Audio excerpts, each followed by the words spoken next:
And that's Child of the World by Falz the Bad Guy. And of course, we have brought him back to the studio to discuss yet another music video that's sparking a lot of controversy out there. How are you doing today? I'm okay.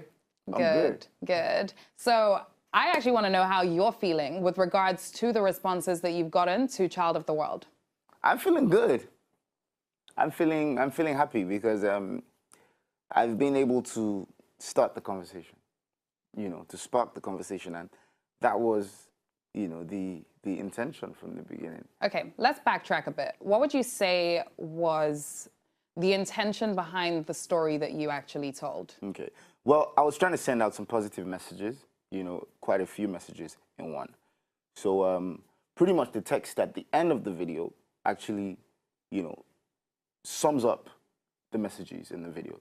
So rape is involved, HIV/AIDS is involved, and general mental health, so suicide, in the light of obviously recent events out here in Nigeria, I thought that was something that needed to be touched on as well. So, yeah. And what about daddy issues? Daddy issues is in there as well. Yeah, definitely. I mean, there's tons of messages in that. Okay, there are tons of messages, and this may be why some people may feel that the song didn't go how they wanted it to go. And at the end of the day, I think it's time for everyone to understand that what you were doing here was telling one person's story. So I want you to actually address those controversies. Some people are saying that people think that you should have spent more time focusing on Uncle Peter, right? And people are out there saying that you basically turned her into a perpetrator in some sort of way. What response would you give to that? Well, first of all, I'll say well done to them. Thank you so much for your critique. But I think, like you said, I was telling one person's story from her perspective, So I was telling the story from the victim's perspective. So for the people that were saying, it came off as some sort of victim blaming because of the term child of the world. Basically, on the chorus, the victim herself is blaming herself. So I'm not victim blaming because I'm telling the story from the victim's perspective, and it's the victim that's actually calling herself a child of the world. But were you a bit surprised when you got that response from some people? Initially, yeah, because I thought it was clear that this story is coming from this angle. And, this story has continued to go in that angle. So I was surprised that people were expecting me to tell the story and link it to another angle, another direction. Basically, what they're looking for in this work of art can still be done in another work of art. So I think those points of critique are rather unfair, if you ask me. Actually, I would agree with you on that. But let's speak about the culture of daddy issues. I would say that the first person who publicly touched on it was Toke Makinwa when she wrote her book. However, it's something that we often overlook because a lot of the time we either don't want to see it as what it is or we don't understand it. However, you portrayed it in a particular way in Child of the World. Why is it important for young women to have father figures in their lives to some extent growing up?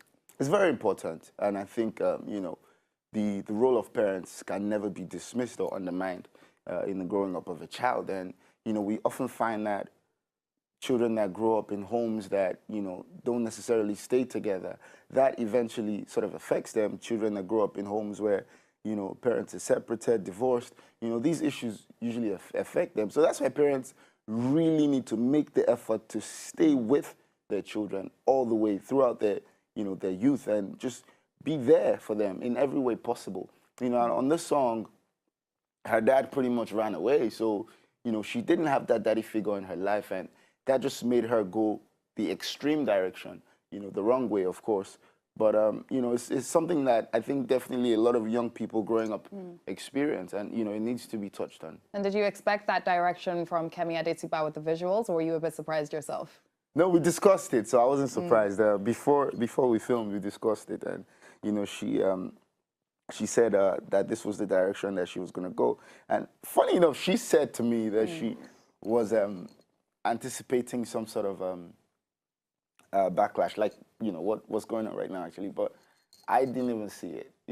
I didn't even see it. And, but I'm happy with the direction she took the video. I think it was a great video, and I'm very happy with it. That's really good. So let's go back to the main issues that you spoke of, which is rape culture, suicide, and you mentioned one other. HIV. HIV. Okay, let's start off with Nigeria's rape culture. How do you feel about the prevalence of rape in Nigeria today? I think it's really, really getting to an extreme point, and, you know, something needs to be done. And what could be done is, you know, maybe legislation coming in to help. I mean, from a lawyer's point of view, I remember when I was in active practice and, you know, just seeing that the law itself makes it incredibly difficult for a victim to actually successfully bring forward a case of abuse. And that is Why is that, though? It's quite absurd because now the law requires that there be some sort of, now there's something called corroboration in law. Witness evidence. You have to bring forward evidence of an eyewitness. So imagine someone is going to rape someone. I mean, they're not literally going to call someone, hey, come and watch, I want to rape. Yeah. I mean, it's quite ridiculous to sort of ask that. And, you know, stuff like that make it really difficult because at the end of the day, it's my word against your word. You know, how can you really prove that went on? So, I mean, legislation can come in to help, you know, somehow taking away this requirement of the law and, you know, just generally there's a feeling, there's an impression.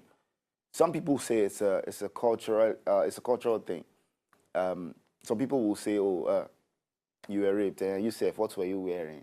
You say, why did you go there? I mean, these sort of, you know, these sort of statements are, they shouldn't be tolerated. Undermine the fact that rape is rape. Yeah. And it does need to end. The second message that you touched on is that to do with HIV and AIDS in Nigeria today. We have some of the highest statistics in the world, and it's extremely disturbing. However, you were saying that you're not a victim of your circumstance. Why is it important for victims or survivors, actually, of HIV and or AIDS to actually understand that message? I think it's very important because, you know, at the end of the day, it's not the end of the world. Where there's life, there's hope. And, you know, that's something I've always lived by and I will continue to live by. And I thought it was very important to sort of spread the message. You know, as long as you're alive, wherever it is that you're facing, you can still get through it, you know. We've heard stories of victims of HIV that have lived many, many years after, you know, and the stigma often attached to it, you know, people are often ashamed of it. And, you know, it just shouldn't be. You know, people shouldn't stigmatize carriers of the virus, and, you know, it doesn't make them less human at the end of the day. Fair enough. Valid point. Let's move on to the last one, which is suicide. Now, I had a guest on the show just before you came on, Olajide Ajibowo, and he wrote a book about purpose. And I asked him what he thinks about suicide being criminalized in Nigeria, and I want to pose the exact same question to you. Nigeria is the 30th most depressive country on the face of the planet today, yet we still criminalize suicide. How do you feel about that?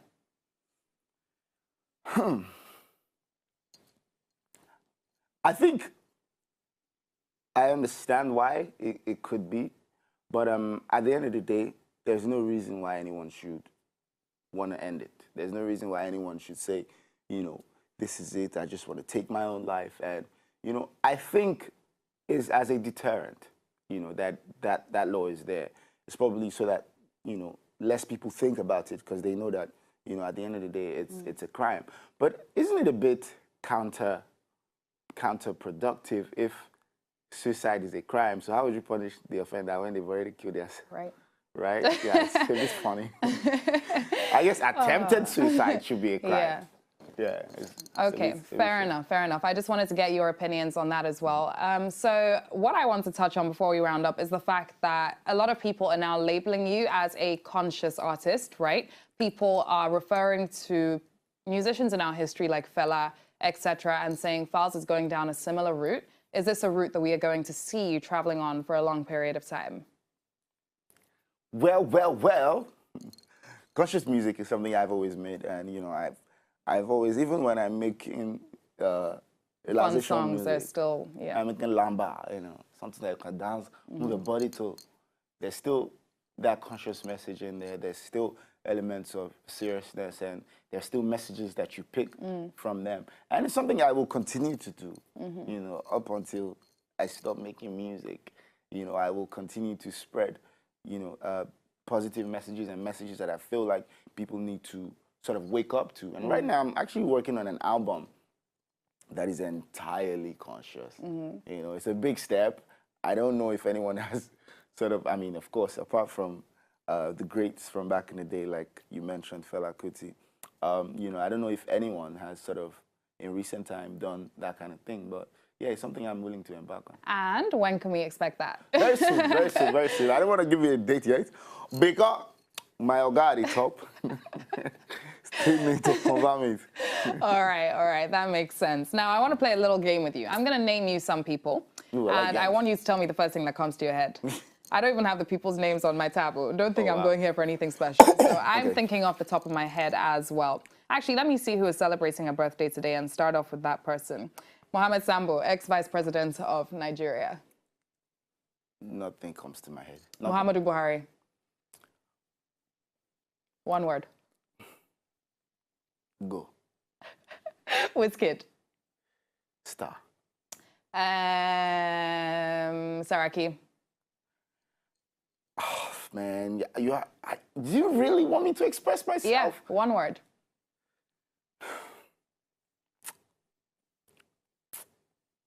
This is the word. Like. Are we playing charades now? Yeah, like. Okay, Fayoshe. Incredulously hilarious. Like. Okay, David O. Star. Don Jazzy. Crazy. The real Femi. Boy.